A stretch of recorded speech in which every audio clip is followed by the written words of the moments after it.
एक राजा था जिसे अपने बुद्धिमान होने पर बहुत घमंड था। उसे विश्वास था कि पूरे राज्य में एक भी ऐसा व्यक्ति नहीं है जो उसे धोखा देकर साथ निकल जाए। एक दिन ये बात उसने अपने मंत्रियों से कही। सबने हामी भर दी, सिर्फ एक को छोड़कर। राजा को बड़ा आश्चर्य हुआ। क्या तुम नहीं मानते कि मुझे धोखा देना नामुमकिन है?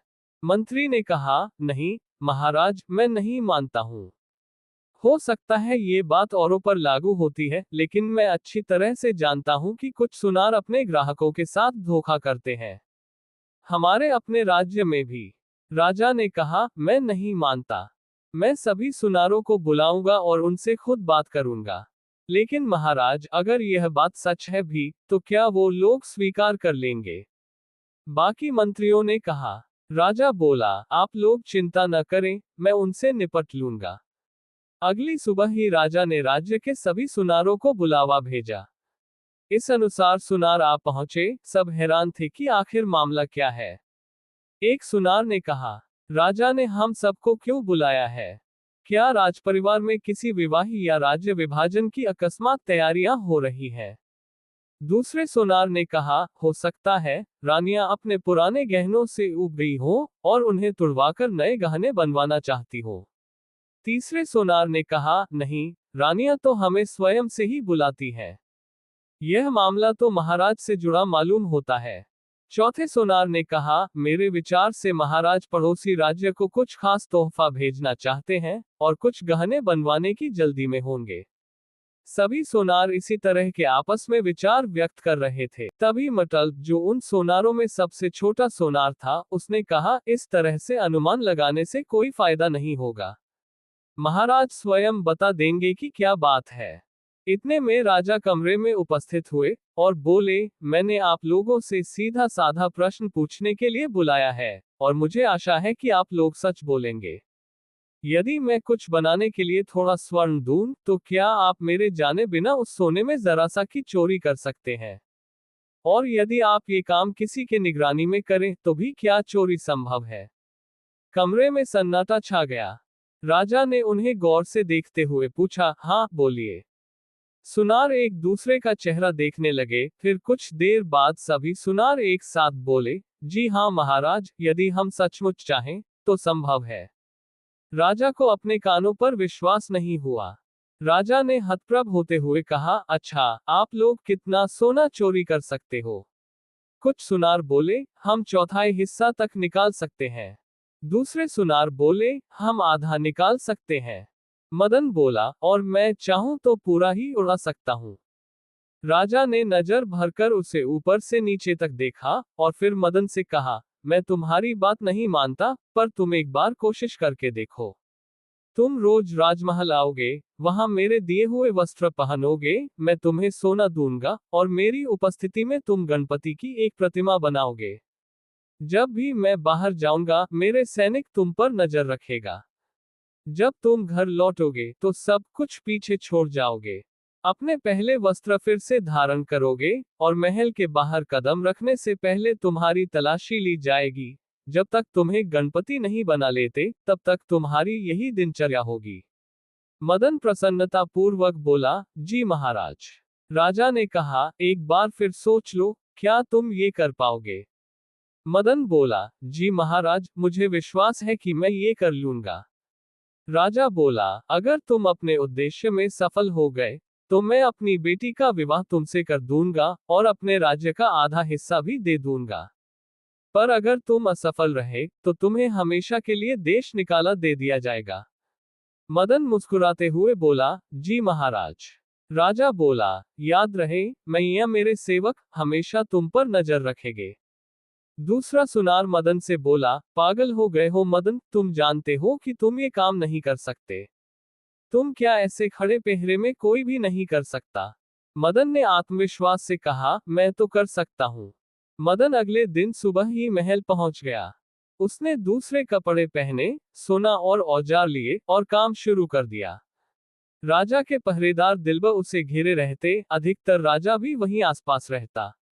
मदन अपना काम, सोना पिघलाना, तराशना, आकार देना आदि मन लगाकर करने लगा। अपने आसपास बैठे जनता से उसे कोई फर्क नहीं पड़ता था। दिन भर की मेहनत के बाद अपने वस्त्र फिर से पहनता, राजा के आदमियों को सब सामान सौंपता और अपने घर की ओर बढ़ जाता। लेकिन घर पहुंचने के बाद वह एक अजीबोगरीब काम करता, जिसके बारे में किसी को मालूम नहीं था। मदन पीतल की हूबहू प्रतिमा बना रहा था, जिस पर दिन रात तक वह काम करता था। ऐसा रोज होता। दिन भर राजसेवकों की बड़ी निगरानी में वह सोने का गणपति बनाता और रात की छुट्टी में पीतल की प्रतिमा, जिसमें कभी कभी उसकी बहन उसकी मदद कर दिया करती। आखिरकार 7 दिन बाद दोनों मूर्तियां तैयार हो गई। 7वें दिन में गणपति की प्रतिमा उठाकर सबको दिखाए। राजा ने उत्सुकतावश मदन से पूछा, क्या ये प्रतिमा पूरी हो गई? मदन बोला, बस महाराज, जरा सा काम बाकी है। रात भर मूर्ति को ताजे दही में डुबोकर रखना होगा और अगली सुबह उसे चमकाऊंगा। ये बहुत जरूरी है। राजा ने हैरान होकर कहा, अच्छा, मैंने तो पहले कभी किसी को भी दही से मूर्ति चमकाते नहीं सुना। मदन बोला, यह मेरी खास तकनीक है। क्या मुझे ताजे दही का एक बड़ा मटका मिल सकता है?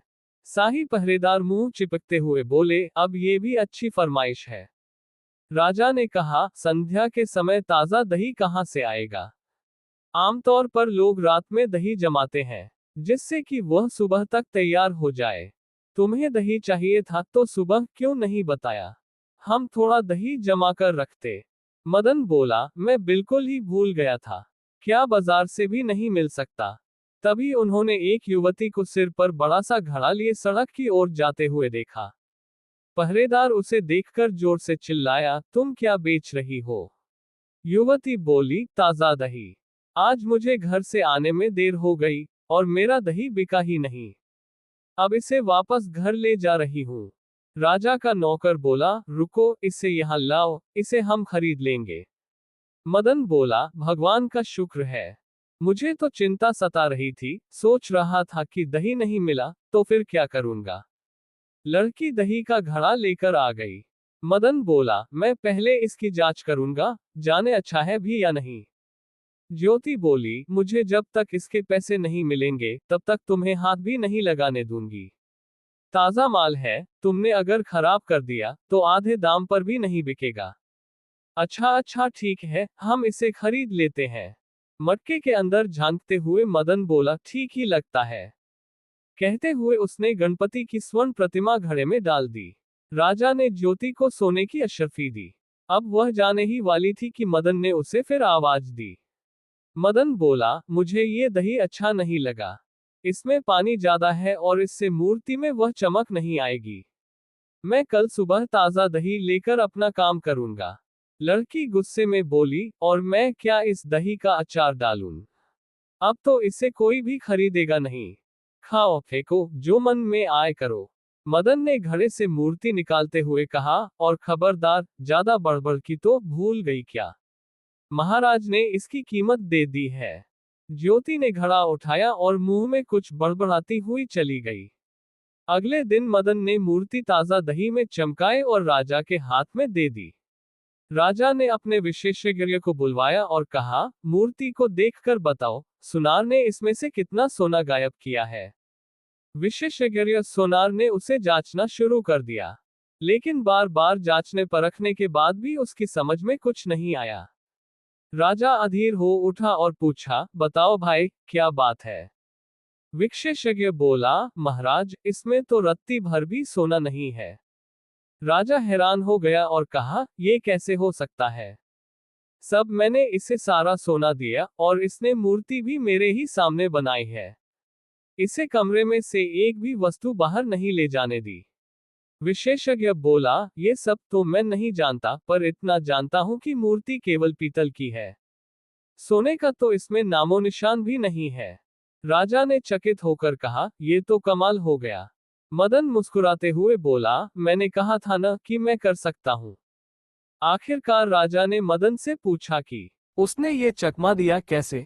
मदन बोला, महाराज, क्या आप वादा करते हैं कि आप मेरे सच बताने पर आप मुझे सजा नहीं देंगे? राजा बोला, विश्वास रखो, मैं तुम्हें सजा नहीं दूंगा।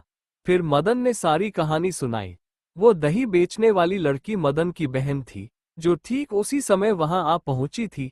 पीतल की प्रतिमा जो मदन रात में बनाता था, पहले से ही दही में छिपा दी गई थी। जब वह लड़की महल में आए तो मदन ने सोने की मूर्ति दही में डालकर पीतल की निकाल ली। कहानी सुनकर राजा पहले तो हैरान हुआ और फिर उठकर हंस पड़ा। राजा बोला, भाई वाह, तुम तो बहुत होशियार निकले। तुमने हम सबको कैसे मूर्ख बनाया। मैं मान ही नहीं सकता था कि मेरी आंखों में भी धूल झोंक सकता है कोई, पर तुमने मुझे गलत साबित कर दिया। वादे के मुताबिक मदन की शादी राजकुमारी से हो गई और राज्य का आधा भाग भी दे दिया। राजा बनने के बाद मदन ने फिर कोई चालबाजी नहीं की। कई वर्षों तक उसने प्रजा का स्नेह पाया। राज्य के श्रेष्ठतम राजाओं में उसका नाम गिना जाने लगा। तो दोस्तों, कहानी पसंद आई हो तो एक लाइक और शेयर अवश्य करें, और चैनल पर पहली बार आए हो तो चैनल को सब्सक्राइब करें।